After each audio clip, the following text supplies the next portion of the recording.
Hey guys, welcome back to my channel. In today's video, I will be explaining everything about ISO, what it is, how to use it, everything you need to know about ISO for beginners. Stay tuned. Don't forget to like and subscribe so you don't miss out on future videos. What is ISO?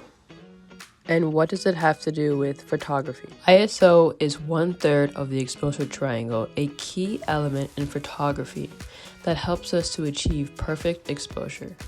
The exposure triangle is the relationship between shutter speed, aperture, and ISO, and how they all work together in unison to create a properly exposed photograph. ISO stands for International Organization for Standardization. Well, what in the world does that mean? Basically, it's a non-governmental organization that publishes standards. And the organization develops standards for all industries, and photography just happens to be one of them. But camera manufacturers don't really give you all that information. They don't tell you all of that, so they just keep things very simple. So we're going to do the same thing. ISO is light sensitivity. Basically, how the light affects our camera sensor. A high ISO means more sensitivity to the light. A low ISO means less sensitivity to the light. So visibly as you change or adjust your ISO on your camera, you will notice your photo either becoming lighter or darker. But beware of adjusting your ISO too high, or else you will introduce noise to your photo. What do I mean by noise? Well, I don't mean literal noise. Basically, noise is when our photo's ISO is raised so high that the photo appears to have a grainy film over it that distorts or ruins the quality of our photo. So it will look kind of weird, like some discolored pixels as you zoom in on the photo.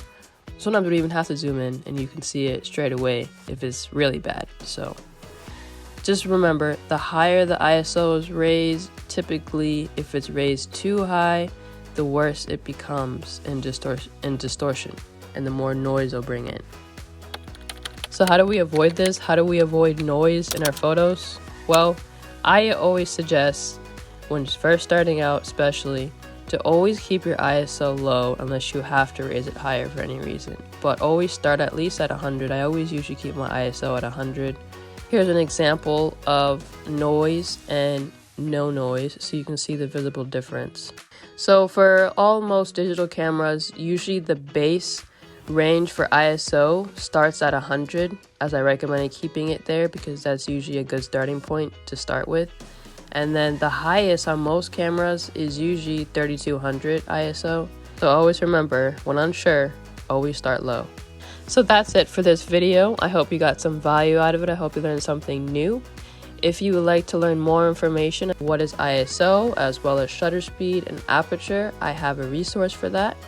Also, be sure to check out my ebook on Amazon entitled A Beginner's Guide to Fully Manual Mode to find out more information how to fully shoot in manual mode to really master your camera settings and to demystify shutter speed, ISO, and aperture, and to really get the full maximum value out of your camera to take really exceptional photographs.